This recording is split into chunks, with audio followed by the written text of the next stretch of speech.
Welcome to the Giving Business Soul podcast, where we speak with successful entrepreneurs who have learned to integrate soul and business, redefining leadership and ultimately utilizing business as a force for good.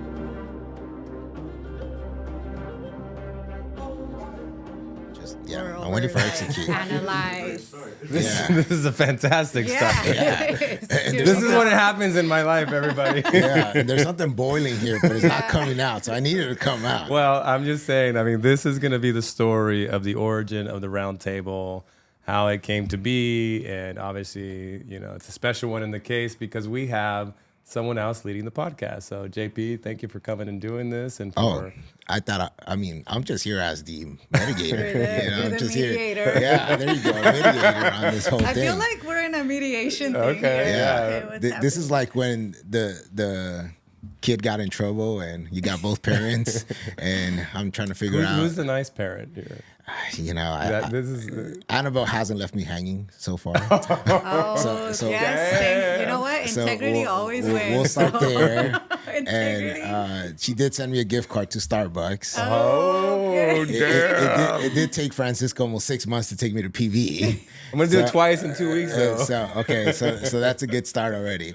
But going to the origin of the Roundtable, I like that part because I'm very specific, and I think the last 2 years in my life has been more of reset and understanding of what that origin is for JP, right? And basically the Roundtable is a mixture of not just understanding embodiment, spiritually, mental, physical, because it goes a lot more deeper than what we think is just like the spiritual side of it. And we're going to get into that. But what is the origin of the Roundtable? If there was like a way that you could kind of put all that in a nutshell, why and who exactly is it for? Wow. So do you want to take it, or would you like me? I'll let you open. Okay. All right. Sounds good. Sounds like I'm opening. Lead the way. So, I think the origin story for me, it would be that it really started to come together in 2012. When I graduated from the University of Santa Monica and really understood sort of a new paradigm in the way that I was walking in the world, I started not only to apply that into my personal life, but actually into my business. And so I really kind of took an inside-out approach to my business, and sort of taking that walk and doing that since 2012, I feel like it arrived me to a place of coming into that elusive elixir of fulfillment. Like the first 10 years of my entrepreneurial path, I was looking for that fulfillment and that purpose, and it was just elusive. I could never find it. I thought it was in higher sales, bigger houses, bigger cars. And it was just elusive. It would be fleeting. I'd arrive at some goal, it's great, and then disappear. And when I started kind of going through this process, and I think more importantly, really started to also lead my business with philanthropy, this sort of love for humanity, it just, my business started to take on a really beautiful texture, a lot of significance, a lot of reason. And as that continued to evolve out, I eventually sort of felt like I arrived into that fulfillment, into that place of purpose, that place that I never was able to stay in when I was approaching it in the way that I think we were all taught in the business school. And after arriving to that place in like 2017, I thought to myself, wow, this is quite amazing. And I think that the Phoenix at that point really started to gain traction and more market share here locally. And as that happened, Anabel, I think, her and our relationship starts back in like 2011, back when she was in real estate and I was in mortgage. And we had a time together between 2012 and 2014, 15, somewhere in there, where we worked very closely together. And then our lives just kind of went apart, and she went down her path and I went down my path. And in 2020, when COVID hit, our lives seemed to kind of come back together. And we were, at that point, Giving Business Soul was already doing like little events and little things, and we actually called it the Roundtable. And then enters Anabel. And then it was pretty much like, hey, this is. Why do you say it like that though? Because it's a little dramatic, my flair Sounds like a scary movie now. No, it's actually a great adventure. And so when she enters in, we were already kind of like taking an approach, and she offered some great suggestions and said, hey, you need like an entry-level course. Yeah. You know, I tend to just kind of fire hydrant a lot of stuff, and it wasn't, you know, obviously Jose coming in was helping to structure things, but I think I was trying to deliver to the market something that the market wasn't ready for. Would you say that you're very just right-sided or right-sided, brain-sided, whatever that meaning is? Yeah, like I think I'm a combination of the two. I'm very systems driven, very logical. I feel like I can dance between the two. I think dominantly though masculine, and then I think my rebirth and my awakening allowed me to integrate that feminine, that more intuitive, the more system. I think feminine is probably more system than masculine, even though most people think masculinity is systems, but it's more feminine. And so as I came into, you know, that side, then the whole other side of me developed as a business person. And the reason I say that is because I run into a lot of individuals with your sense of execution. And for example, just letting somebody know that they cannot come work out with you in the morning You had to throw it in. becomes a very complex formula where I'm just like, whoa, bro, wait, what? I'm like, it's basically just this. But Just get to Oh, it. Annabelle's loving this. no, but I love the aspect of it because now I understand why the platform on the Roundtable is so easy to follow. And there is a guided step-by-step on it. And it's very in a way of like you could sit there through this masterclass, you could literally absorb, pause, take notes. And as we say in the military, it's very Barney style. Which for me, I appreciate that a lot because I could stop, take notes, then go to ChatGPT and even break that down even into more systems. And would you say that that's something that will open up the doors for a lot more individuals to follow this system better? Or do you still feel that there should be more to be done prior to attending the roundtable in order to get the maximum result out of this program? Yeah. I feel that, you know, when we first started working on this, that was one of the intentions and one of the aims of the program was to give people a toolkit, you know, to give them pillars that they could explore in their lives and get solid in so that they could build into the journey. And so it's actually every module builds on the next. And that was done on purpose, you know, because we wanted to begin and then go through a process where it's developing, it's opening the next layer, it's allowing them to see, you know, into patterns in their lives and ways they sabotage. And then by the end of the program, you now have gone through this sort of 9-month journey process that you can actually start again if you want to, or at the very least, you have insight into which of those modules was the most challenging. You know, because I think that in entrepreneurship, like you're really good at certain things, you know, just like Francisco's amazing at certain things, you know, Jose's amazing at certain things, and I'm amazing at certain things. And it's different for everyone, right? But it's almost like we all have this same endeavor or this same aim, but different ways to get there. And I think that when we put that together, that was a thing that go through it and then see which of those modules is the one that is the weaker aspect of your business or of your life. And then, you know, you can always return to it. It's funny because when I was going through the understanding your traumas, right? Understanding what your triggers are, I found myself repeating that module many times because at first I felt that, I know this already, but then why would I keep on going back to it? Then I realized I'm going back to it because there's a lot of shit that I'm calling myself out and I don't want to face the reality of it. So I like the fact that it's put in a way where it will check you. And I think that if somebody really dives into it and pays attention to what you're studying, what you're doing, you're going to start seeing small improvements. And I don't know if this falls into now collecting tokens because you're realizing that, wow, well, this is why I reacted this way. This is why instead of, you know, taking this approach, I should have done this instead of that.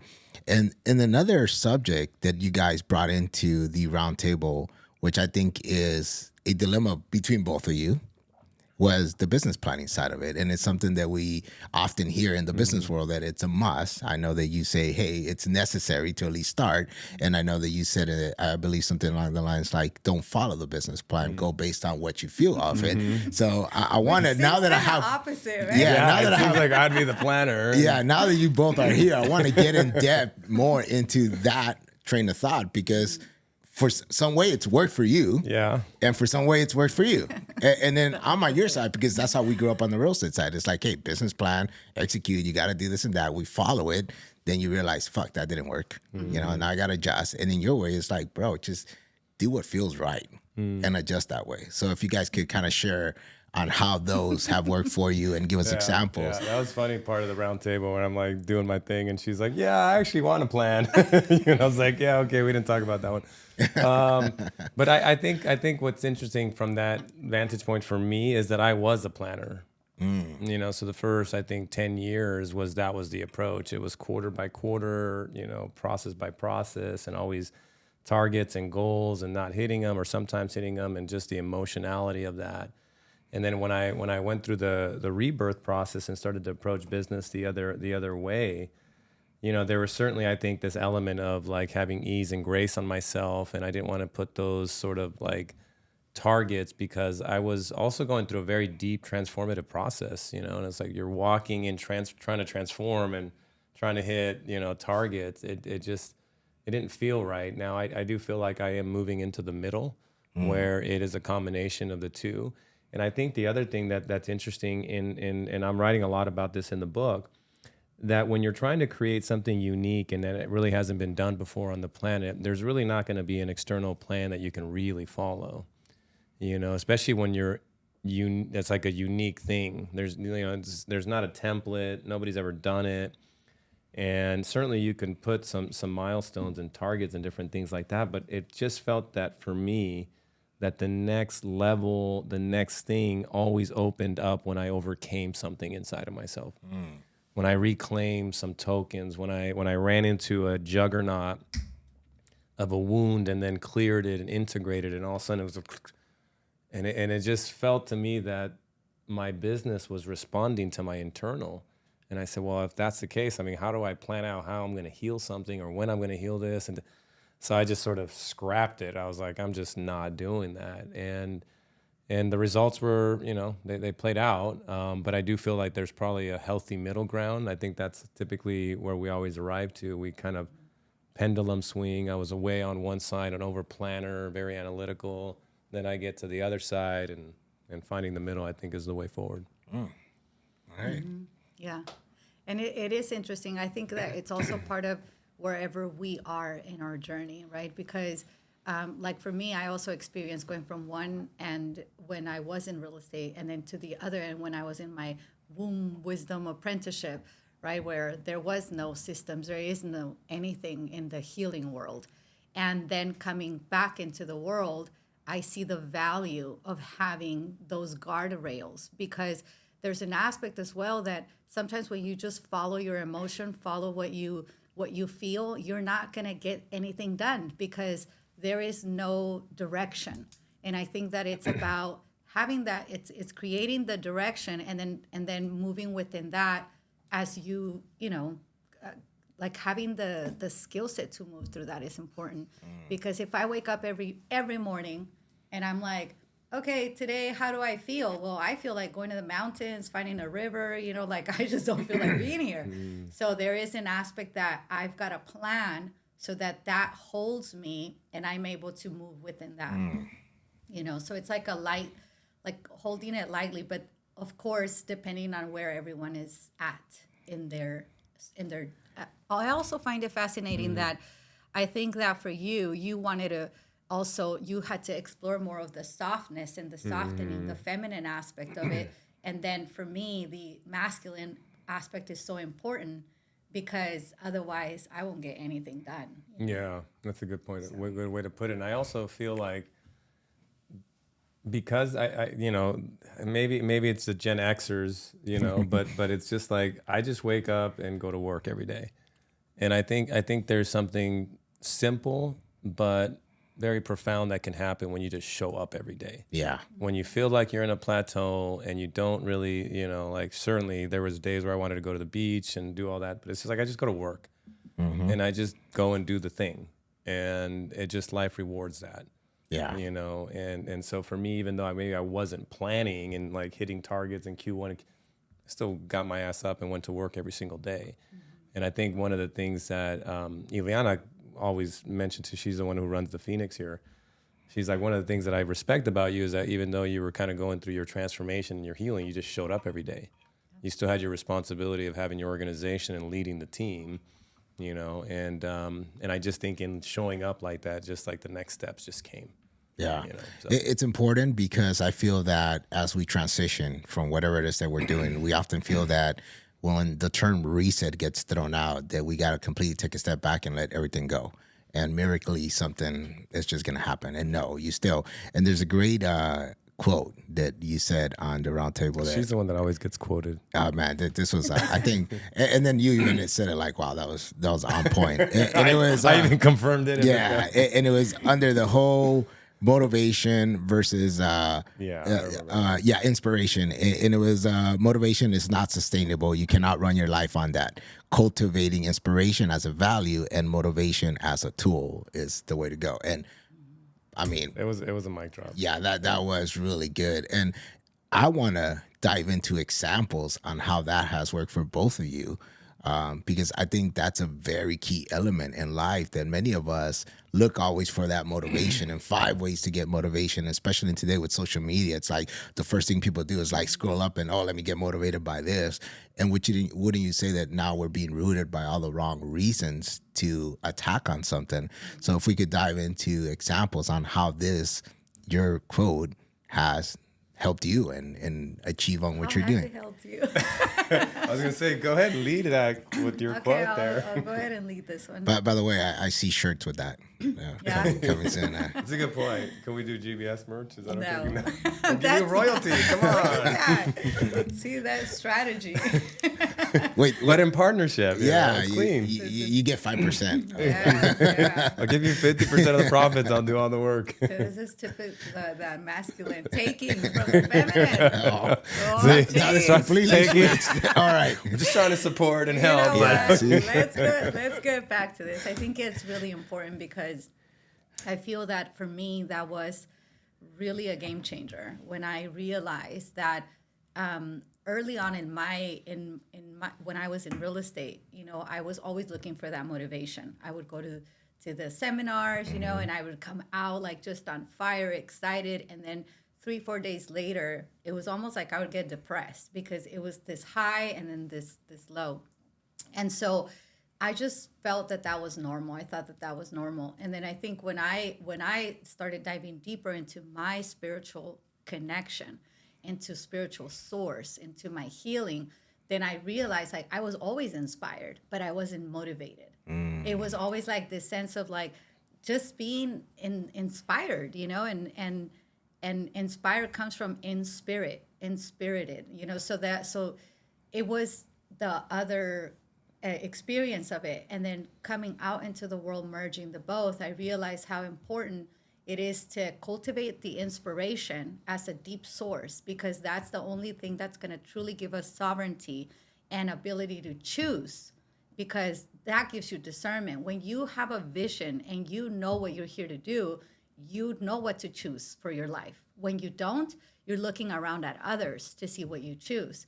And I feel that when you have that inspiration, solid foundation, and then the motivation can be developed so that when you don't feel like getting up, it's kind of what we're talking about, the plan.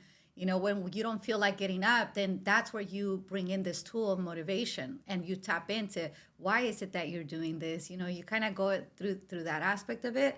But motivation is I see it in entrepreneurship as sort of this, like this coffee cup that you go and you drink and then you're like, hi, but then it has a crash, And for me, it's so important that whatever I engage is going to be sustainable. And I think the only way to have a sustainable development of any business or in life, any relationship, is that you come back to what is the true source that's driving this, and then what is the necessary world skill to develop it, which would be motivation. Do you feel that somebody has to completely let go of a lot of things and basically retreat to finding out many obstacles, adversities, whatever it is in their life, in order to fully achieve that expectation of motivation versus inspiration? No, I don't. And I think that that was one of the reasons why we created this program, was because I was also really, I am very passionate about, it doesn't have to be done the way that I did it. The reason why mine developed the way it did was because I didn't have mentorship. I didn't have guidance. I didn't have anyone talking about healing your lineage, healing yourself, or anything. So I feel like, life is so benevolent that it will, it will guide you, whether you like it or not, to where you're meant to be. But when we're not aware of that, we experience it as crisis. And so the crisis had to come in order for me to wake up from what I was living and open up to a different way. And that's what I tell my clients now all the time. It's like, we can learn how to work with life. And if we do that, it might be a little bit slower, but you're going to go further. And you're not going to experience the roller coaster of crisis and, that high, and then you're sad and you're happy and you're sad. But rather you can develop more of an ebb and flow, where it's like you're gonna have those ups, you're gonna have those downs, but there can be more graceful because you're actually paying attention, you're working with life instead of just trying to drive your own will through it. So one common question, and I think it's most likely behind a lot of people that are considering taking this course or talking to you guys or attending one of your seminars, is this is all true, right? And the solution is right in front of you. Right, this is the formula to kind of fix yourself and start looking at things better.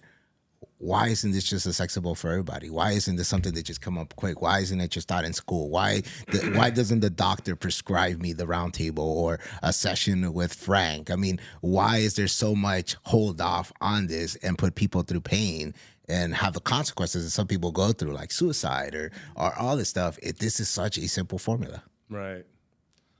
Wow, that's a really deep question. And I mean, I think on some level it's kind of designed that way, to sort of pull us out of ourselves. The seduction of the matrix is sort of like keeping our attention to the outward. But we're certainly entering that phase of humanity's story where people are starting to wake up. We are in an awakening process where people are starting to realize that the outside world can never satisfy the internal. And I think we just might have come into it maybe a little bit sooner than others, but everyone's going to come through here. If they're looking for fulfillment, if they're looking for peace, if they're looking to find purpose, there's only one way to get there. And it's not like we're the first ones to speak to this. I mean, I think one of the great things about Anabel and myself, we're just sort of synthesizers of a lot of knowledge. And we just wanted to take that synthesis and say, hey, you can go through crisis like we did, or here is what can help you avoid that. There is an actual way that life communicates. There's a language that she speaks.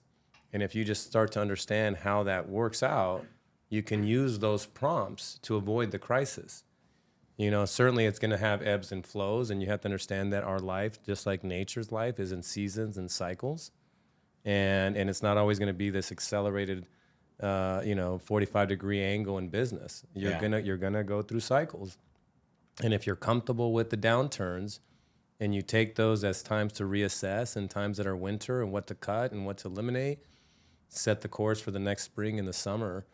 It's just you become a much more effective, and you don't burn out. You can start to really appreciate that. But all that to say that I kind of feel like that's most of the people that are into entrepreneurship and want to bring across their higher purpose. They're going to eventually want to come through the inside out approach. I had recently a podcast with somebody that very successful young entrepreneur, only about 30 years old, over 100, closings a month in real estate, flips about 30 homes a year. And his life was starting to, kind of potentially veer off into the crisis. And then our lives intersected. He comes to the Ascension Summit, signs up for the mentorship, and both myself and Anabel have worked with them, and now they're on the right sort of trajectory. They have the right orientation. They know it's inside out. They got the language, the frames. They got everything that we offer. And we talked about that in the Lost podcast, where had we not, you give it another 2-3 years, that type of money, that young, eventually the relationship breaks apart. There's some alcohol involved, maybe some drugs, bad decisions. The empire comes crumbling down, And instead of that, now he can build on very solid foundation. I think a big aspect of what we both would love is for people to not have to move into the crisis and say, hey, look, there's another way, but here's what you need in order to avoid those things. Is the crisis needed in order to have that rebirth? Not always. I hope. I mean, that's what we're saying. I think for me it was. That's exactly what was needed. I was very stubborn, very willful.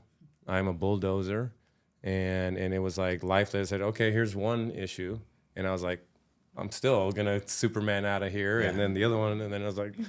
And then I was like, okay, I me rindo, I give up, and surrender. And then that began the process. But, I feel that certainly you can avoid those items. Is there ever a point where it's too late for somebody to be able to turn that around? I know something that you brought up was lineage, right?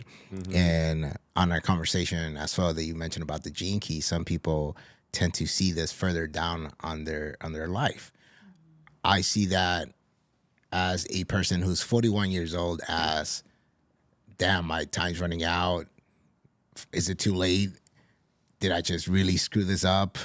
I mean, man, am I in too deep now where it's like off?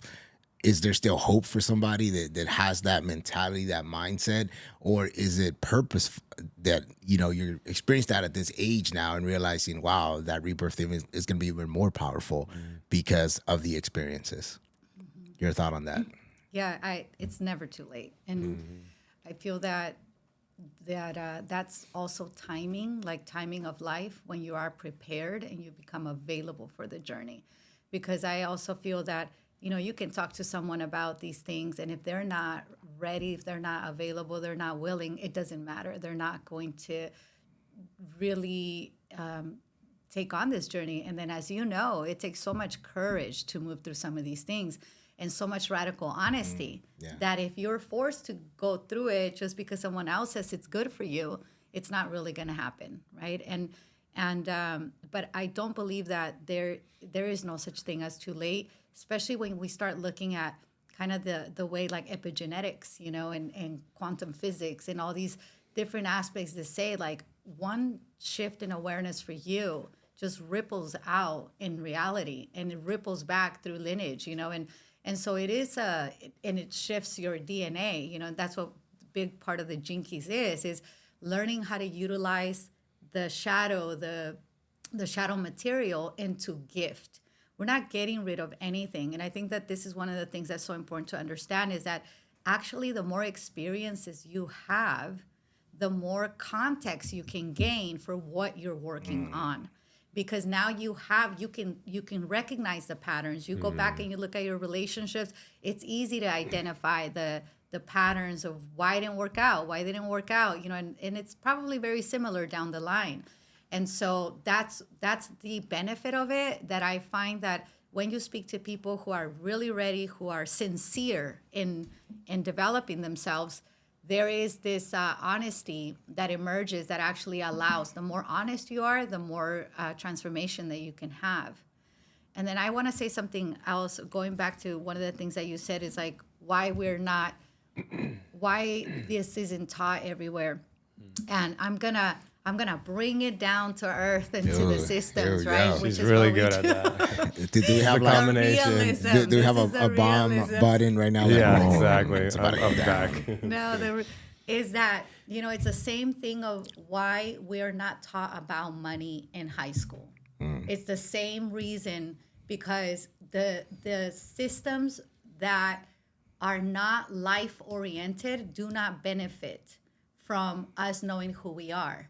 Because when you begin to know who you are, you begin to express the divinity that's inside of you. You begin to open your heart, you begin to care, and the way that the world is created right now, that's not very profitable. They put profit first before humans. And so when we start to go down into who we are, then we start becoming more human, and we see the humanity in others. And this is where our conscience really blossoms, right? So I think that it is by design. And this is why it's important. I mean, I didn't know about like how to manage money, any of these things. And I come from parents who really were terrible at it, right? And then I mean, from a ranch, like there is no that. And in school, even with my son now graduating high school, they didn't teach any of those things. It's just more like how to get into debt, how to keep, being indoctrinated into these systems that tell you this is the way it's done. And so I do believe that it's not profit beneficial as a whole to care about people. However, that's because it's built on systems that are not life driven. And that's what we are restoring, and this is why it's called Giving Business Soul, and because it's actually reinstating that piece into business that originally was there. Because business was originally to trade for goods. It was to uplift the communities. It was to take care of those around you. But that has, for the most part, been out. Now we're kind of like, yeah, I'm in business and I care about my family and that's it, So it's an expansion aspect of that I feel is blossoming now. Hey everyone, this is Jose Rodriguez here, and I'm interrupting this episode for just a moment to share a special announcement with you. If you're enjoying this conversation with Anabel and Francisco about the Roundtable Masterclass, we have great news. You can take this experience of what you're learning to an entirely new level. We recently announced our first ever Ascension 12-week virtual retreat, and we're thrilled to extend an invitation to all of our listeners here today. This 12-week retreat is designed to elevate your personal and professional life to whole new heights, building on the powerful teachings that you're hearing about today. Starting on August 22nd, Anabel, Francisco, and I will guide you through an immersive experience. Over the course of 12 weeks, we'll be diving deep into these conversations about emotional intelligence, soul development, and in how to integrate these teachings into your business. You'll engage in 12 live calls where we introduce fresh and engaging material, offer you accountability, and provide the tools that you need to transform your daily life. This retreat will help you to optimize your productivity, regulate your nervous system, and to gain insights on how to overcome internal blockages. We've also included exclusive resources, daily practices, even things that are going to support you in transforming your day-to-day environment to allow your growth and frequency to rise. And here's the best part, we're offering this experience and retreat at a phenomenal price. If you want to learn more about this 12-week virtual retreat, go to givingbusinesssoul.com and click the link that says virtual retreat. Again, go to givingbusinesssoul.com and click the link that says virtual retreat. Don't miss this opportunity to learn directly from Francisco and Anabel in a 12-week private container and take your personal and professional journey to a whole new level. We can't wait to embark on this transformative experience with you. Now, with that, let's get back to the episode. Yeah, it's very interesting on that topic because, for example, bringing in the military aspect of it, right? I feel that when I enter the military, you get treated like a king. I mean, they're giving you everything. They make this look pretty. You get this and that, whatever you want, blah, blah, blah. You're going to travel the world. The minute you get out, it was like, wait, who are you again? Like, it is what it is. Peace out. Thank you for your service, right?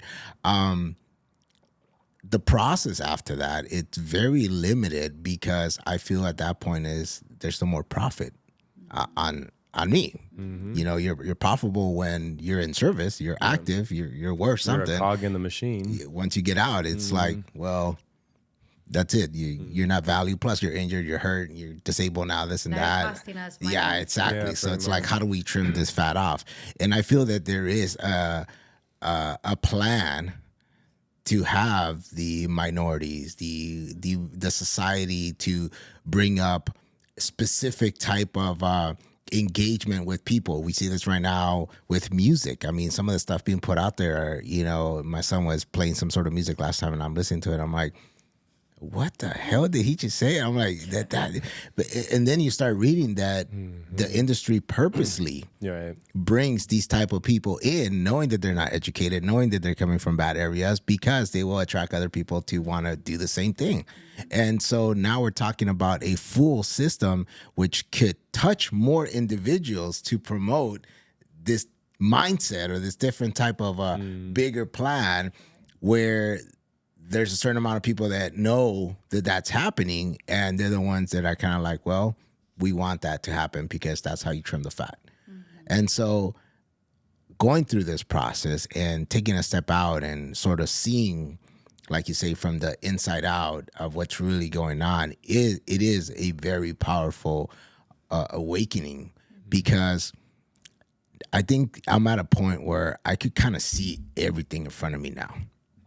And you could kind of see what direction each choice is going to take you on. And you just brought up something that was like, man, it just hit it on the nail with what I'm seeing right now. Because, for example, yesterday I'm thinking like, okay, John's going to go through this camp. He's going to do this. And I'm all thinking like different scenarios. But on each scenario, I could see down the line to his life, to his kids, on how that might affect them. And it's crazy how I can now make a decision based on that and be like, no, okay, so I'm going to take this approach. And I got up in the middle of the night. It was like midnight. And we had just kind of like a little argument about camp. And I went over there and I just gave him a hug. Like, just, I don't know, just got up and just something told me, like, if you do this, this line is changing. And I just said, okay. So I got up and I went there, and he's like folding his clothes and he's a little upset at me. And I just hugged him. And he goes, what's wrong with you, Dad? And I said, I just want to give you a hug and I love you. He goes, okay, I love you too, Dad. And he goes, hey, Dad, can you help me pack tomorrow?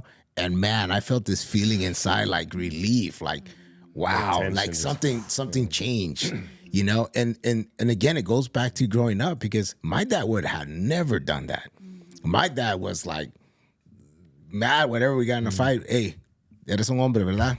Se me calla, and that's it. And then the next day, again, you're expected to do what you're supposed to do because you're a man, right? There's no emotion, there's no hug, there's nothing. Like, that's how you build of it, right? So when we talk about these changes in these processes and thoughts and creativity and how everything comes to one, which in sense, that's what it is. You're talking about, you know, words that most people wouldn't even understand when you say quantum physics. And by the way, you said a word that I got to ask ChatGPT what it is later on. Because I'm good. I'm glad it's her. I was about to be like, Chat, what does that mean? But it all makes sense once you go through this process. And based off of that, and knowing that you guys have gone through this journey now, what are some of those insecurities and issues or shadows that you still deal with today that you're still working on? That's so good. I love that. I'll let you think about yours, since you know you gotta think about. Frank turned off his mic just FYI. I was trying to talk here. It's not big enough. You want to go first? No, go ahead. I would say, you know, I feel that it's important to know that the self-development is going to be a lifelong journey, first of all, you know, and I think that it's important that we understand that, because so many of the invitations out there are like how to fix yourself. If you do this, then you will heal this, and that's it. Good forever. Yeah, like that's it. And then when it comes up again, then you start to feel like, I'm doing something wrong. What's wrong with me? Why can't I change? You know, things like that. So that's why it's important to understand that, you know, life is a spiral. It's not a circle. You know, so we're going to continuously spiral into who we are. And for me, you know, we're all coded, we're all designed in a certain way. And I feel that when we first begin the journey, all the things are really loud. You know, we're very aware of them. And so the more that you work on them, they start to become more subtle, because they start to kind of not be as noticeable, but you're still coming to them. The challenges are still there, because there's a reason why you are designed with that challenge. There is wisdom inside of it. And so, like for me, I would say personally, what I consistently arrive to is that one of the things that I don't like is disappointing others, you know, and that was embedded in me since very young. I took pride in that, and so it's been like a layer process of like, it's okay to disappoint people. It's okay to, say no. It's, these different things, because I'm a yes person. You invite me somewhere, I'm like, my go-to is like, yes, and then later I'm like, actually I overcommitted, all these things. And so that's something that I continually keep peeling off. And every time that I arrive to it, I don't beat myself up for it anymore. I don't say like, oh, I did that again, or, or I'm doing it wrong, or something's wrong with me. I just remind myself, it's like, here we are again. What is the choice that we're going to make? It's going to be uncomfortable, but we already know what choice needs to be made. And again, that comes from just having that awareness. And I think that that's where the humility, the true humility piece comes in the healing journey, is that you understand that there's darkness, there's patterns, there's things that know you better than you know yourself. And so you've got to be aware of those patterns to identify the choices that you can make to align yourself with who you want to be. And so I, and I think that that's really important, because I see that a lot. I went through that myself, where it was just like years of like, why won't this go away? Why won't this go away? But it really is. It's a journey of awareness. So you're just expanding awareness. Every time you come to it, that means it's an expansion of awareness. That's great. I would say something very similar in the sense that, if you can maybe visualize that the journey that we are taking is that we're moving from our minds into our hearts, and there's sort of like a path, and in the beginning, to start to come down into the body and into the heart, there's these massive boulders in the way, and so they're very obvious in the beginning.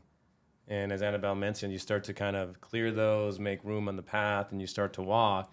It's like they just become more granular, but they're still there, and so I think it's certainly necessary to understand that as you're getting on this journey, it's a journey of a lifetime. There's just layers and layers and layers of development that continue to happen. And I think it's kind of this idea of just kind of settling into your seat and realize that, this is going to go for the rest of my life. And for me, one of the things that sort of I'm always sort of butting up against is, I would say, the wound of shame. I feel like in my own life, the experiences that I had sort of embedded shame in me. And so I have always historically have seen my world through the lens like, I'm not doing enough. I'm not doing it good enough. And that's one of the great wounds as an entrepreneur, because that's always a desire for improvement and betterment. And they say people that carry these wounds are the great business people, but I had to be very careful as well, because that'll just drive you to the pulp. Yeah. It'll grind you to nothing. And so I had to learn how to carry that wound lightly. Like whenever I feel that, it's like Anabel was saying, just having grace and ease, recognizing it, seeing it, laughing at myself, carrying myself lightly, just realizing like, man, I'm just too serious. It's like I'm literally thinking the world's going to fall apart if I don't do this thing. It's like, how silly, how small, come on, And I have to do that, and it never really stops, especially I think if you're going to be somebody that's here for continuing expansion and growth.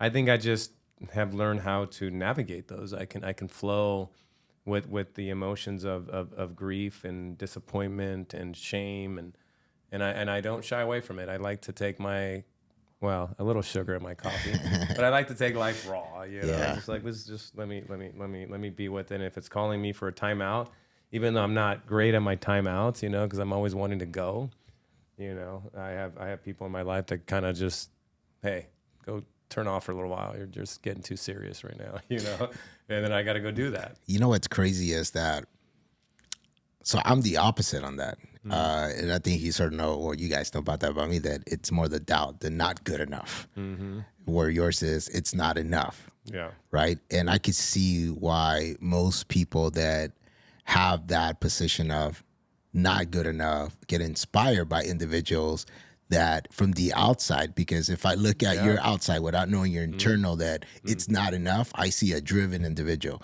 I'm like, dude, that dude fucking attacks. Like, I want to aim to work like that guy. And we see that often in today when we look at, business entrepreneurs or people that we go see at conferences, and we're like, dude, that guy's Gary Vee. He's like 100% always. And I was in a meeting yesterday, and I'm sitting with this billionaire and asset manager, right? Both of them very wealthy. Off the bat, I know they got shit fucked up. Like, you could just tell. And they want me to help them out with this whole podcast, and we're going up and we're turning this place into creative space.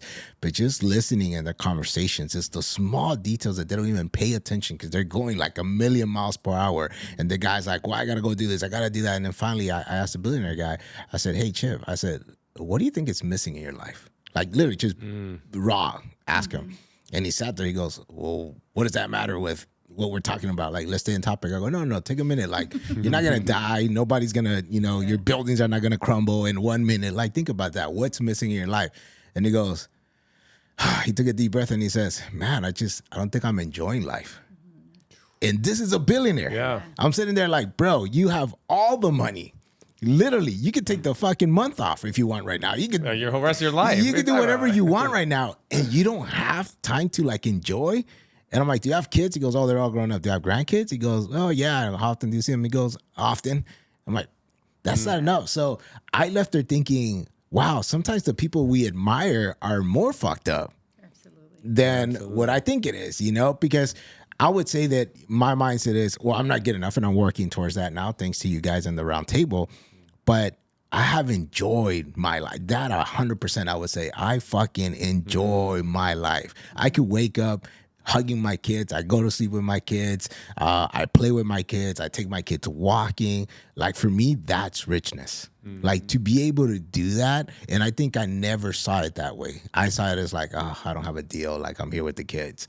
I don't have this. And it took me losing my dad to fully appreciate that and understand that. So I really wanted to point that out there because I think there's two different concepts there, and how one looks up for another, but there's always going to be that aspect missing.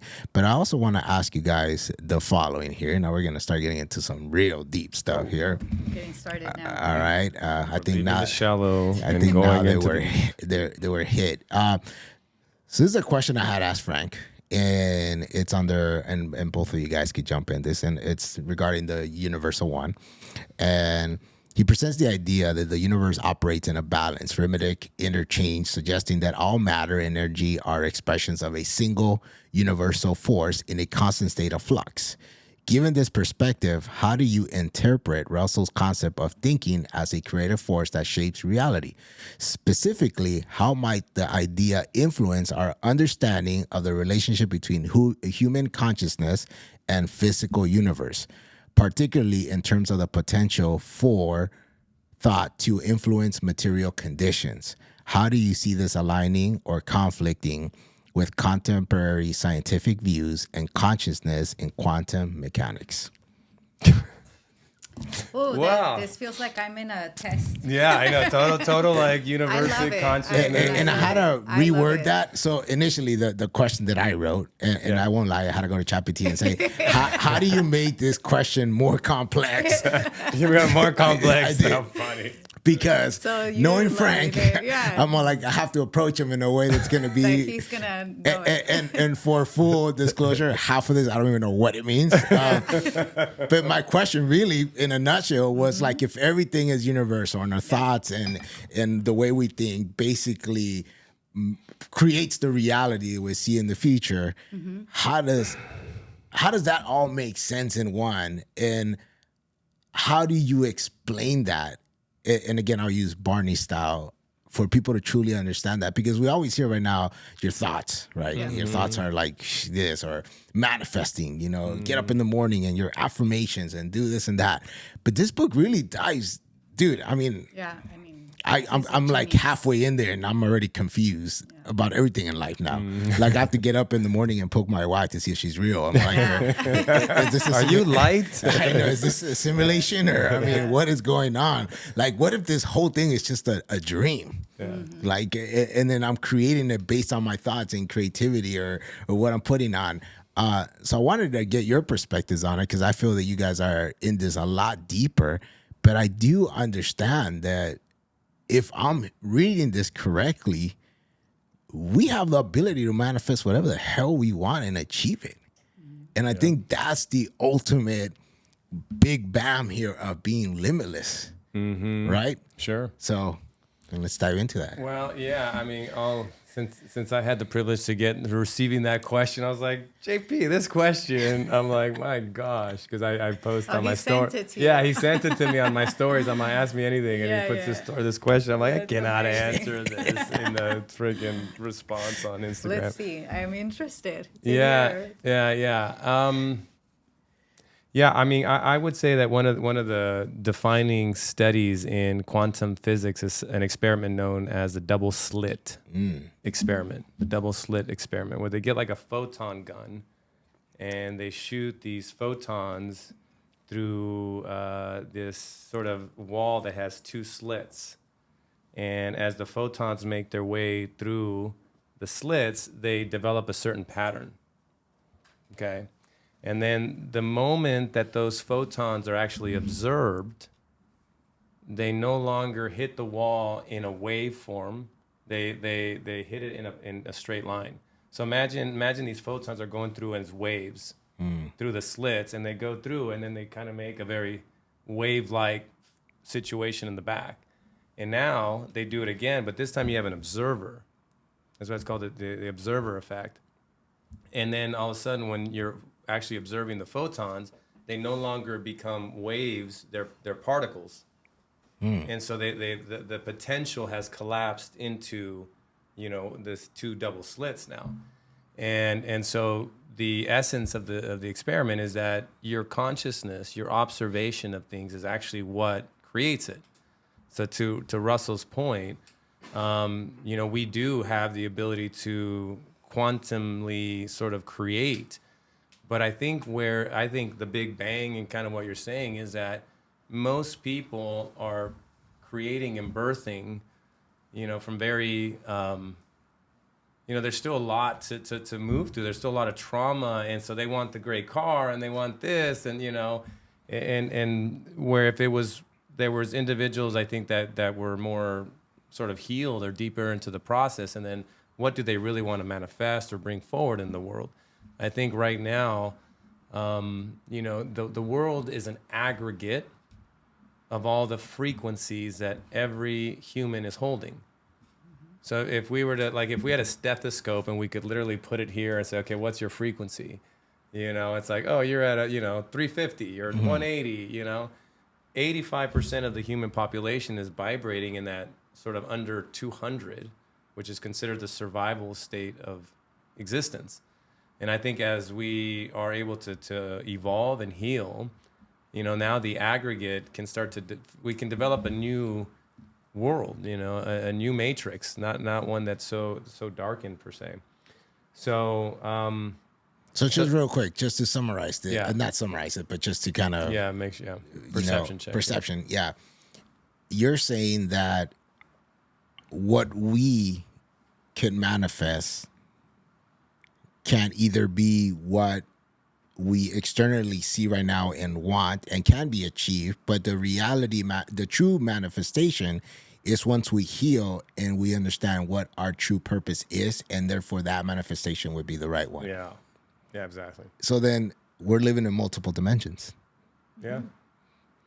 And I think like what you were sharing about your son, it's like, where you felt that when you went to give him a hug and you felt that it's almost like you shifted the timeline, because of your listening to your intuition and saying, oh, okay, let me go do this. It's strange, but I'm going to do it. Yeah. And all of a sudden. From being attuned to Yeah, for being something attuned. And deeper also, in yourself. yeah. So you ever thought that maybe this happened before? Yeah, absolutely. This happened before, and your second chance, third chance, fourth chance, seventh chance of you, like you say, shake it off, unfuck yourself. And by the way, podcast Unfuck Yourself, really good one. Exactly. Tune in to the Unfuck Yourself podcast. And it's a chance to kind of refix that. And once you totally fix it all, then now you get that garden, the final whatever Garden it of is, Eden. Garden of Eden. I mean, that's like some very out there stuff now. I mean, Well, go ahead.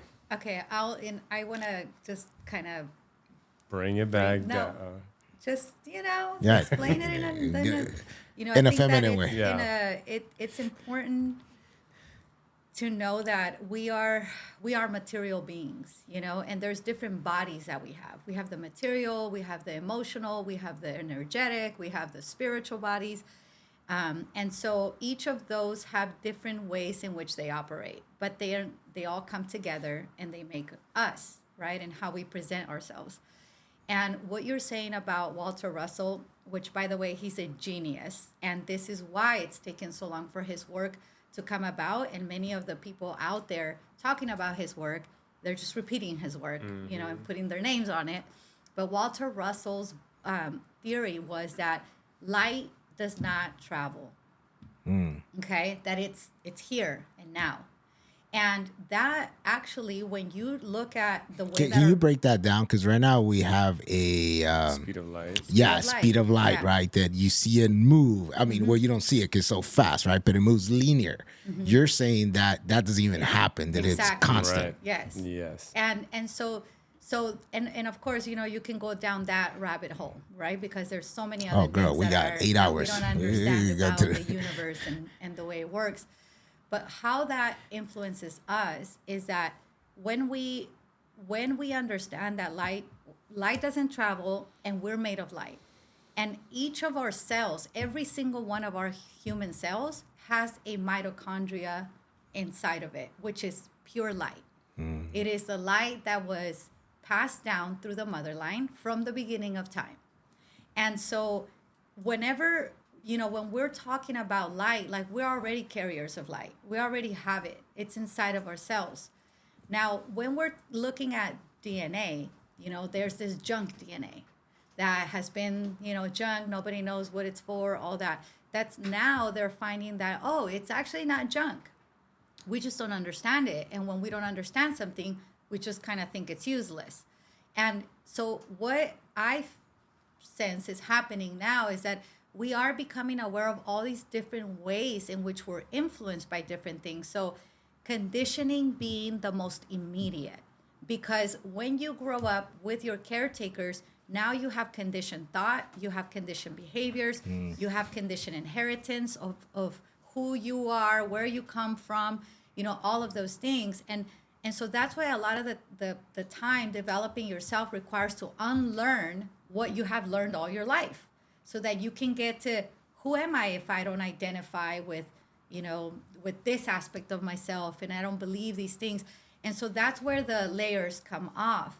But it's all happening at the same time, that as we are uncovering these layers of conditioning and thought, we are liberating the light that is within us, which we can call God, which we can call, the divine, which is an extension of the creation of the creator, right?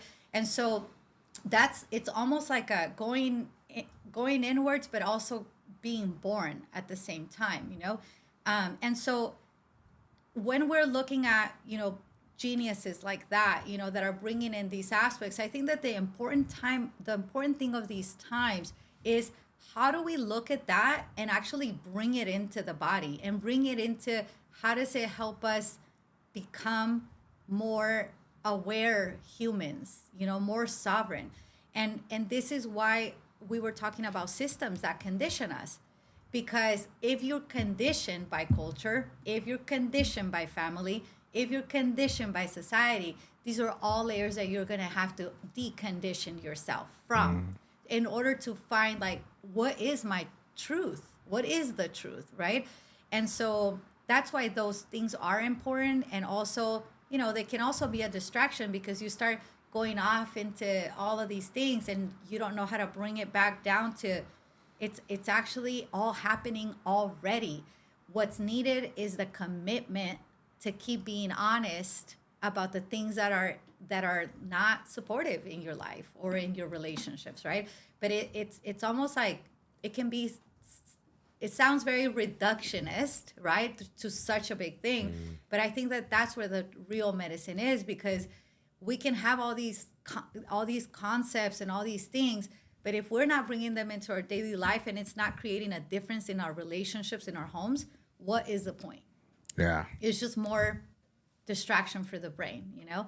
But and that the manifesting piece of it, manifestation is real. You can do it. You can do it with your thoughts. You can manifest whatever you want. Yet the thing is that when you're attuned to the deeper values of what you're manifesting, you take something into account that most people don't. And that is this a sustainable thing I'm manifesting? Am I prepared to maintain this? Am I prepared to take care of it in a sustainable way? And how does this impact others around me? You know, and I think that that's the difference when you're peeling these layers off, and then you come to realizations like when you lost your father. It opened something in you that was like, there's important things here that I'm not really, acknowledging their value. And that brought you into that awareness. So it got you deeper into you. And now you're sharing that with your son. You're inviting him, to a different kind of awareness, different kind of father-son relationship. And that in itself is a miracle. That in itself is the fabric of miracles, which is light, which is the creator, which is being in communion with source, and how Walter Russell talks about source, because it's a universal source, and we're all just little bunches of cells put together, expressing ourselves. And everybody's perspective and that's perspective. Like what he was saying about the experiment, that's perspective, because you can look at the same thing, and depending on where, what your condition is, what your processes are, you're seeing something different. Yeah. And that's the superpower. That's the key there. It's like to learn to shift your perspectives in a way that aligns you, not only with the core of who you are, but how you want to carry that out into the world.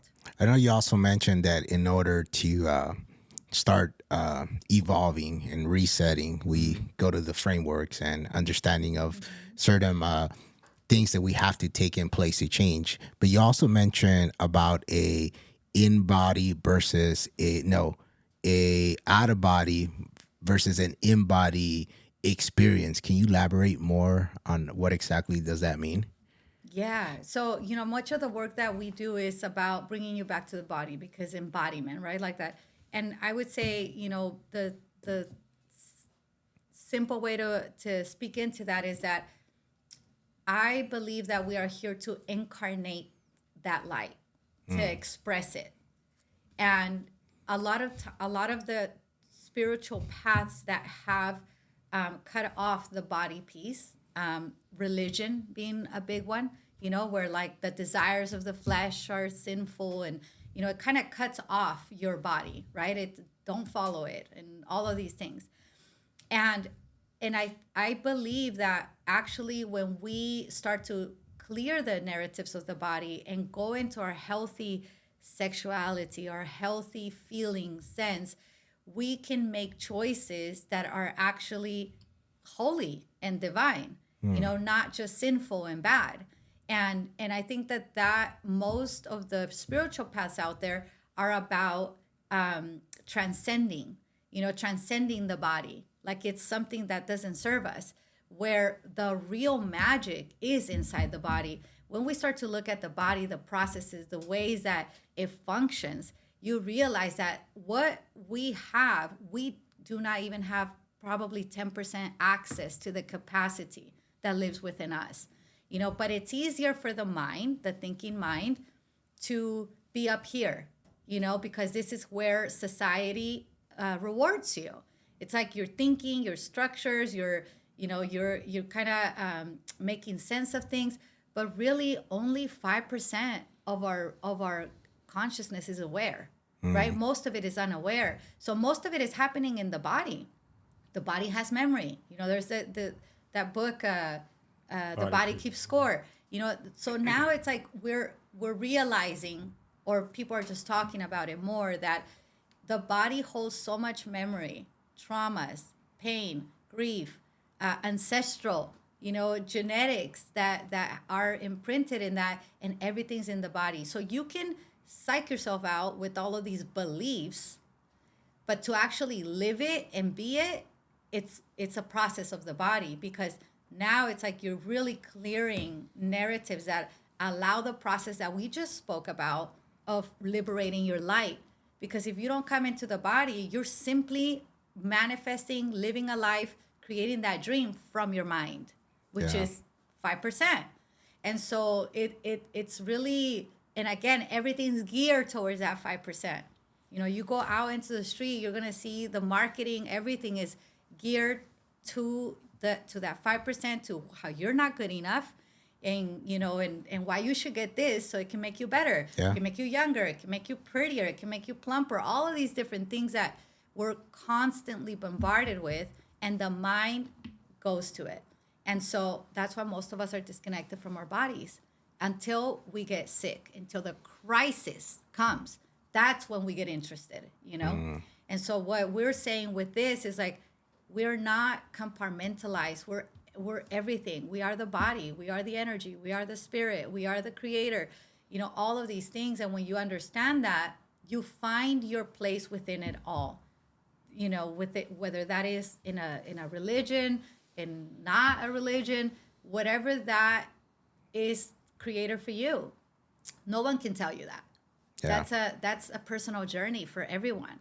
You know, I mean, me, everybody always asks me, like, you're confusing. Like, are you religious? Are you not? What are you? You're praying in front of You the know, altars, and then you're going to the shooting range Yeah. with the gun. Yeah, like, but see, that's it. the But paradox. That's the It's thing. actually funny with that. I shared your post when I think you were going to do your griefing seminar or event. Yeah.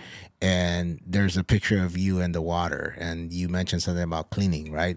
And I shared that, and then I got messages from people asking if she did limpias. Yeah, and I do. Yeah, she that. does. And she's all like, "Oh, ask her if she does limpias and da." And I was like, "Wait, what?" I'm like, "Oh no!" I'm like, "What's going on here?" And somebody's like, "Do you know if she uses an egg or not?" I'm like, Yes, so and I was she about does. to text you. Is it pasteurized organic, or is it? Are we using Kirkland eggs only? But I guess that brings up the next question: where does God fall into all this? Then, I mean, it seems like we're talking about a wholesome, big experience here with quantum physics and words that we can't even explain, and matter and microphobias or whatever. And where does God come in on this? Yeah. I mean, I would, you know, the way that I question. yeah, it's a big question. Just one of the simple ones of our time and of our humanity. But I don't see God as a being. You know, I see God as a source, kind of as Walter was speaking about, that everything emanates sort of from this source, and we're all sort of fragments of that light.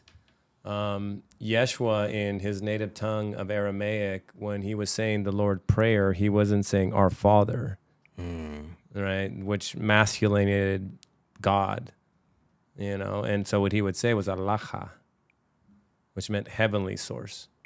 Really? Yeah. It's Allah, by the way. Oh. Allah, correct. Thank you, Anabel. Okay, felt like there's this great moment here, you and me. Yeah, you know, I was seeing like sunshine and all The this geometry stuff. gets broken. I was actually seeing just light for a FYI, minute. this is us in the program, you know, where it's like, Oh no, I could see it. There's a There's a dance here. Once you start, well, I'm on module 7 right now, Okay. and I seen enough where it's like, but or and to add and color this da-da-da. in for us. and then it'd be finished, and right when it's done, it's like, and one more, and then they're like, wow, like Anabel, okay, I mean, it's go for it. Yeah, but so how do we say it? Allah. Allah, No, Allah. Allah. Like What? Allah? Yeah. Okay. Allah. Yeah, well, you know what? I have to say that. So it's intriguing. So I grew up in the Catholic Church, and I was an altar boy. Yeah. By punishment, not by choice. And so they would keep me there every Sunday from 7 a.m. till 6 p.m. And I was not liked by the priest at all. I was that one kid that was just like not paying attention, Terrorizing kissing the girls in the back, you know, all that stuff. So it's like I never got the ice cream. I never got to go with them. They would leave me behind and clean the brass or fill up the hostias and, you know, all that stuff, right? I also, it happens for a reason, because then we found out the priest was doing stuff with the kids. So I'm like, well, thank God it wasn't me, right? But the hypocrism, the stuff that I saw were not holy, you know, if that makes sense. I felt that it was just a bunch of group of individuals getting together that felt that they needed the purpose of somebody to feel safe, to feel, well, this is who I could go talk to. I get liberated. I come here every Sunday. Therefore, I'm clear. I'm clean. And therefore, I could go back to doing whatever I got to do again. And then my dad joined, I don't know if you guys ever heard of this, La Iglesia Universal. It was a Christian one, the Brazilian one. These have the infomercials at midnight. That was the worst because... I think there's like a cult thing. Oh, now, man. right? So my dad was heavily into it. He was volunteering. And then one day they had my dad take an individual towards the back. They opened the door and I'm seeing them with all the money they collected going into this Escalade and this lady with bling out everything. And I'm just like, off the bat, I'm like, well, this doesn't make sense. And the biggest thing for me was when they had brought a Bible that had been dipped in some sort of water in Israel or something. And they were charging $1,000 for this Bible for you to get this. And there's all these people making lines just to get this. And this one lady shows up and gives them a check. And I will never forget this. The pastor, gets a check and says, God does not cash checks. And I sit there and I'm like, wait, what? And so they did not give her a Bible because she had a check. So I always had this sort of like, I hate to say it like this, but sort of hate and love relationship with religion because we're brought up to believe in God. We're brought up to pray, to have faith, and to follow the road and follow what the scripture tells you, right? And I still take my kids to church every Sunday. I think it's important for them to at least have an understanding that there is a higher power, community, volunteer work, giving back, philanthropy. I think some crucial things that church does put in. But when we start getting deeper into this whole talk of, man, who did God really, or who really is God? Or like you said, Joshua or Yeshua mentioned the holy source, the holy power. I believe there's something bigger than just a man. I really do believe that. Yeah. And when you start getting in deeper in these readings, or for example, just the universal one, bro, I'm like halfway through it and you read this and you're like, dude, you start questioning everything. And that's why I said, like, literally, I read some of it at night and I went to my wife. I'm like, am I in a simulation? Dude, is this real? What would be our true purpose then? If this is the case, if you're saying that there's a external source and the heavenly source, that everything emanates from this bigger, higher power, right? That says, let there be Frank, Anabel, JP, Jose, Jerry, and Fran. Shout out Fran all the way from Bali. Woo woo. What's our purpose then? Why go through all this? Why put us through this bullshit of life sometime that we have to... It's a great video game. Is that what... Are we being played by somebody right now? They may pull back the curtains at any point now. But I mean, I think the idea why I feel like I had the same sentiment that you did with religion was that I was drawn to it, but then something didn't feel right inside of it, And I feel my opinion is that they've cloaked Yeshua's teaching inside of a sort of corrupt structure, And I think that that's why people feel that, because I feel that the Christ consciousness that he was holding is so compelling that it draws us, but then another empire, the Roman Empire, a very evil empire. If you study the origins of it, they certainly were using it as a way to control, to dominate, and so I think it's left everybody in the modern world kind of like this frequency's in there, but it's cloaked inside of a corrupt structure. And I think when you get to study him outside of the structure, he's got very, it's a much different narrative. And I think what he was, from the perspective that I know him, he was considered to be the great revealer. So he was important to our humanity because he was the archetype that demonstrated how to achieve this level of connection with God. So he was sort of the bridge, the Son of Man and Son of God. He was like sort of the pathway, and I think what our work on the planet is to gain right understanding so that we can speak right, so we can act right. And as long as our actions are in the frequency of that Allaha, it's like our Allaha, sorry. I think that when we act in accordance to that, it unfolds the greater tapestry of our life, like why we incarnated in the first place. It's like that light starts to materialize. That's how, and I feel that the game we're playing as a collective is that the highest frequency we're all holding is our own authenticity. You know, it's the song of our soul. It's our light of the Holy Spirit. And that's a song, that's a sound. And I think we all had to play that sound for them to pull back the curtain and say, hey, I was fucking around with you guys. So what is God to you? Well, I think that's where I'm at with it today. It's that source. It's that source that all is emanating from and sort of guiding us back towards that light. Well, you were on a good thread. on a good thread there. I don't feel the same way that he does about what God is. Ooh, let's get into that first. Well, first of all, I just want to make that clear. But it is and it isn't. You know, I think that it is, in a way, like religion does hold structures that control society, you know, because I do believe that we have that light that Francisco's talking about, and that's what is like the game of power is to control that light, how bright it is, how it expresses itself, all of that. And with that, you know, I do also acknowledge that Yeshua was one of many avatars that have come to the planet, and there's many different stories through different cultures of the same story. Okay. And so, I think that that's probably the closest one to our time. Yeah. And then within that, I think that that's what religion is almost like they've created this brokerage to God. So it's like, I will come here and I will connect you with God. And I think that that's where religion has done a disservice to humanity, but on purpose. This is by design, is that if you don't believe you have access to that without me, then I can't control you, because I can't tell you this is good, this is right, do this. You know, what you were saying about like, give me your money, all of those things. Like, people are trying to buy their way to heaven, buy their way to, you know, different things. So, and again, this is like a pure intention from people. This doesn't mean that they're bad people or you know, or silly. It's just, this is what they really get indoctrinated into. And so for me, you know, I think it is important as a human, because of the way that our mind works, the way that we live in these bodies.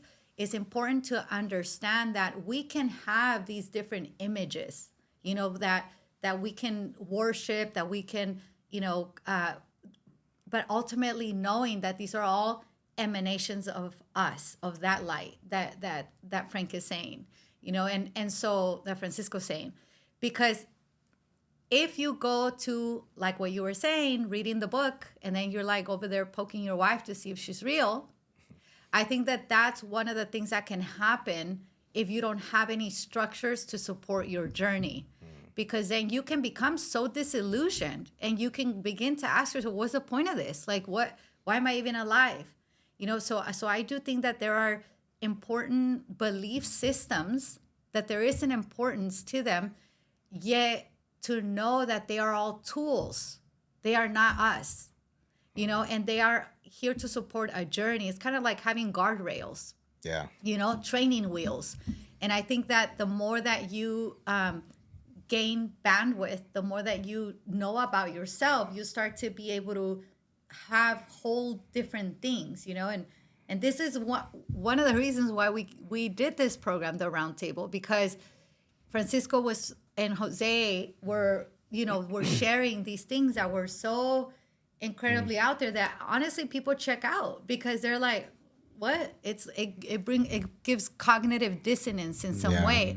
So there is an aspect of there are steps necessary to get there, right? Yeah. And so I would say, like, for me, you know, when I pray, I don't say God, I say God des, you know, and it's like, it includes everything. It includes the earth, it includes the universe, it includes, but again, to that one point of creation. But I need that because sometimes I need to say God. If what I need is masculine essence, that's what I need to pray. God, when I need the feminine, that essence, goddess. When I need the earth, like that. And again, these are tools that I have developed in myself to tune into something larger, but that can also obliterate me if I don't have something that anchors me to the present moment.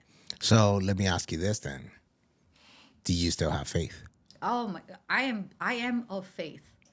I am faith. What about you, Francisco? Absolutely. I mean, I couldn't walk without it. I mean, So wouldn't you say that faith is still the attachment of that bigger power? Because I think that's what I feel.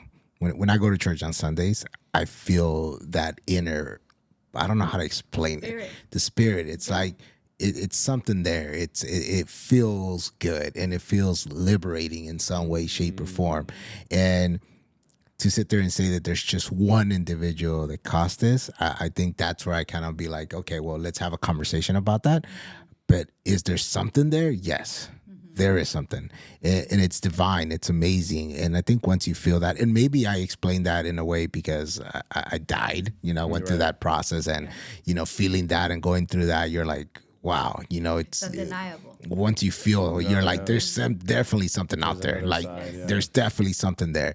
And I want to respect it. I want to, accept it and know that there is something else after this. And I think as we wrap it up here and come to this final, moment of the table debrief here, if there is one thing that you could go back to and completely change through your whole journey, what would that be? I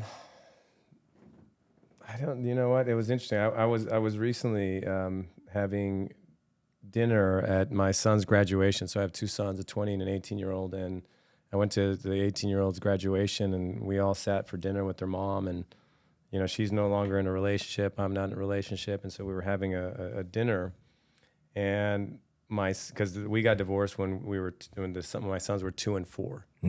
And so when we were having dinner, Sarah and I went to get something from the buffet, and the waitress came by and said, "Hey, dude, you guys boys want something to drink?" And they're like, "No, we're fine with water, but right now when mom and dad come back, you can ask them." And then Trey looked at Nico when he said that. He's like, "Nico, that sounded weird." And Nico said, "Yeah, I don't think I've ever said that." And so they came back, they shared the story with us, and Sarah and I were having some fun with that. And we had a marriage for almost 7 years, and their second was the same. And I was just poking and having fun. I was like, which of the 7 years was a better, was much more fun? And she was like, well, she's like, it was certainly like if I could go back, she said, I would have worked it through with you because I really wanted it to work, and she just didn't want to. And so she's like, if I had my level of maturity now, I would have redone that. I would have made it work. And she's like, would you, if I would have done it then, I would have taken you back. I said, but now, I said, that was the beginning of my entire journey, that divorce. And it led me to spiritual psychology, GBS. I mean, this entire thing, so to deny that moment in time and to say, hey, I want to avoid that pain because it was so painful, it wouldn't have unfolded my life in the beautiful way that it has. So all that to say, long answer is, I don't know. I don't think so. There's nothing that I would go back. I really appreciate all the color, all the pain.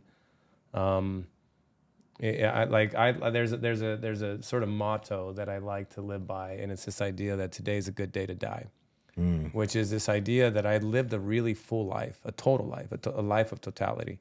I've seen hell, I've been in heaven, I've had the full spectrum, and I think, my ability to enjoy life in that way, it really has allowed me to sort of suck that marrow out of it. But I think the beauty has come from that darkness. Yeah, it's funny because my follow-up question was going to be, if you were to die today, would you be fully content and Yeah. and know that you could go knowing that you gave this. Yeah. 100%. For sure. I'd be like, deuces, people. Thank you. I'll help from the other side. Sometimes I have to convince him to stay. Yeah, she's the one that's always like, no, come on, stay in. I'm like, I know you try to go away by pulling his hamstring or whatever he did. Quad. I'm like, Jose, finish the whole thing here, okay? Finish it off. Pass the baton. Yeah, Trey will help you. That's why I named him Francisco. What about you, Anabel? Yeah. So that's really beautiful, by the way, that experience, because I think those experiences remind us, right, of like the value of our journeys. I would change something. Of course, I knew it was coming. And when I was answering, I was like, she's going to change it. I love that answer, and it sounds beautiful. But if someone came to me and gave me that choice, I feel that for me, I'm happy of all the choices that I've made and where they have led. But what I would change would be that it would be with my son. Because, and you and I talked about this in our episode, and I think that that's something that I'm currently still navigating and working through of not really, because in myself, my masculinity or my masculine aspect wasn't truly self-sourced. There was a lack of presence of that for my son, because single moms know this well, we try to be both. And now understanding that there is absolutely no way that I can ever fulfill that role in my son's life, I would have looked for a male mentor at an earlier age for him, so that he could have that in that way, rather than sitting back and being like, oh, why isn't it like this and why isn't it that? I have to do everything, and I feel that for me that would be it. And of course, it's never too late. Like we said at some point in the podcast, like now that I have that awareness, I am consistently working with it. But, now he's 18, so it's a whole different challenge. But when he was younger, that would have been probably a more graceful process for him. Yeah. For him and I. And so that would be possibly the only... I've done a lot of shitty stuff in my life that, sucked, and sorry, anyone that I would change in a way, but not really. I forgave myself and others. And so that would be my... Yeah, I feel that we all have, I think that before the roundtable, I would have said a similar answer to Frank, where it's like, fuck it, it is what it is. After going to the roundtable, I'm like, fuck, if I could go back.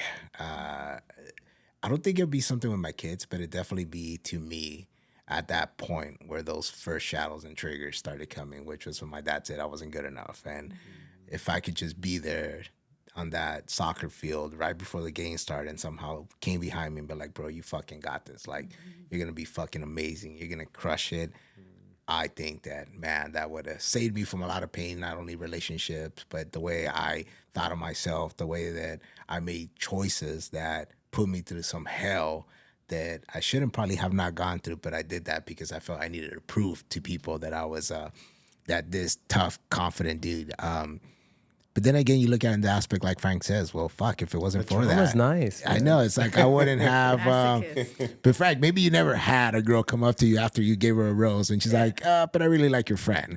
And I'm like, okay, let me give you a little context. I'm a freshman. I'm 4'11", and I'm a secret admirer of this other freshman, and it was a disaster. Dude, like, oh, you're cute. Yeah, exactly. Yeah, you're cute. Well, see, when this all came out like that, there's this one girl, and I finally had the boss to go give her something. I gave her a rose, and she takes it. She gives me a hug, and I'm all thinking, great, does this mean like is something?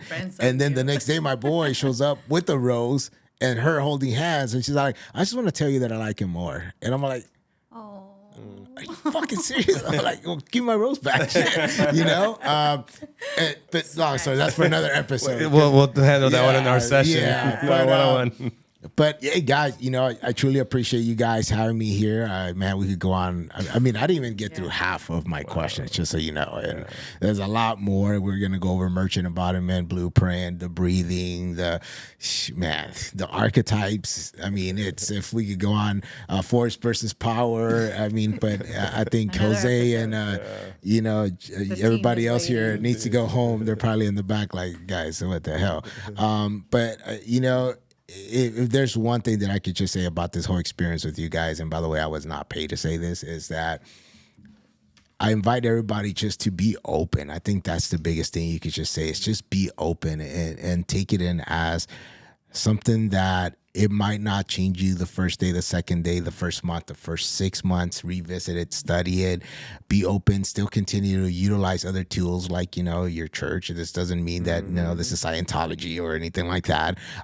It's basically just an added booster that's gonna open your mind, your body, your spirit to just accepting new opportunities. I really think that's what it is, new opportunities. And once you get to those opportunities and you start seeing things work for you, then discover more, like ask more. And I think this is where the mentorship with you guys and the events that you guys do come and play. But, I'm thankful for both of you guys. My life has changed completely. I see things in a different perspective. A lot of answered questions. Although I don't bug you guys as much as I maybe should, it's really because I'm doing a lot of unfucking inside. I'm like, wow, like, dude, I'm realizing a lot of shit, but I'm also living the best life. I truly am. And I think that was the most powerful thing, because before I met you guys, and I always tell Francisco, there's this event that we spoke at, I was not going to do it. But something about this guy, I didn't even know who he was. And it wasn't even the picture, because I looked at him like, wait, this guy take this picture in jail? Like, I mean, come on. And we show up and just, there was something there. And there were so many unanswered questions that I had, especially after my dad passed away, that I was questioning life again. I was questioning purpose. I was like, man, everything. And then if it wasn't for the round table, I would have had a clear vision of what it is to truly live, truly be spiritual, love, care, forgive, and live in the moment. So thank you guys for that. And this is the round table, Giving Business Soul, the Deeper, with JP, Frank, and Anabel. And Thank you so much. Thank you so much for doing this and for being you and for being courageous to go into your heart space and, and unravel or unfuck yourself, how you say, how because that it takes a lot of courage to go there and a lot of self-sourcing of that. And thank you. I'm excited to keep this journey going and unfolding. And I also, I want to mention that when in the roundtable also, if this isn't, at least, for me, because I can't speak for Frank, but I think he feels the same way. Okay. is that this isn't about us being like, believe what I believe, because we are all very unique. And I say that all the time. I am not teaching or talking about, I'm not trying to convince you to believe what I believe. What I believe is my own unique experience and journey. And my invitation is to get to know what you believe. What's your experience and journey? What's your God? What's your values? Not what are mine. Because again, I really think the sovereignty aspect of it, of our free will, is really important in being able to express our uniqueness in the world. So I love that. I did want to say that because this isn't a religion. You're not subscribing to, any of that. These are, in the round table, are tools that are, pillars like discipline, money, emotional intelligence. Leadership, These things that are actually very in general that really should have been taught in school. Health. I think that was Health, because it's a whole thing, but it's not about religious beliefs. Exactly. And again, I want to be really clear on that, because it's important to me this isn't about pedestals. This isn't about join this cult. This isn't about that. It's like, fine, this is what worked for us.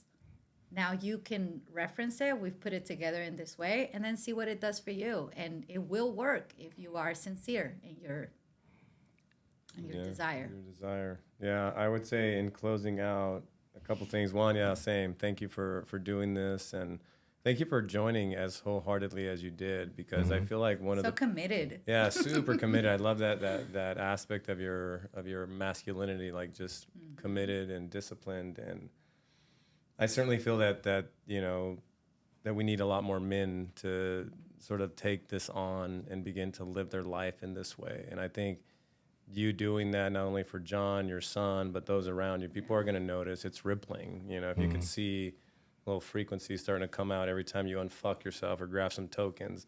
Yeah. It's like, you know, people are going to start looking, and the more you do this, it's like later on, dude, what did you do? How did you shift, you know? And so from that standpoint, I'm really grateful. And I'm sure I probably speak for Anabel, but she's Yes. also really grateful for you. Yes.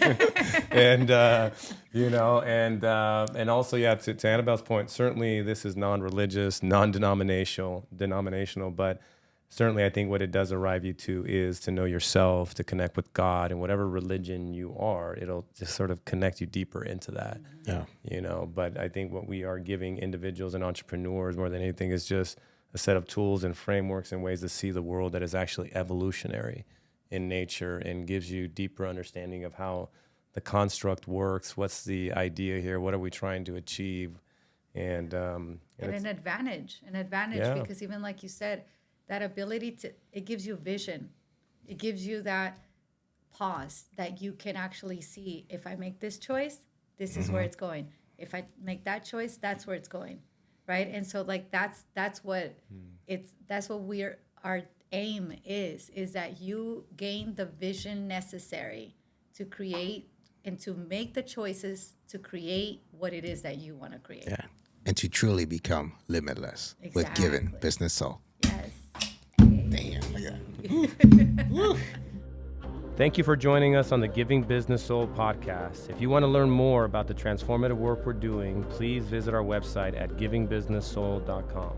Discover how you can make a difference in the world through your business while fulfilling your spirit, enhancing your health, vitality, and relationships. And until next time, stay inspired, my friends.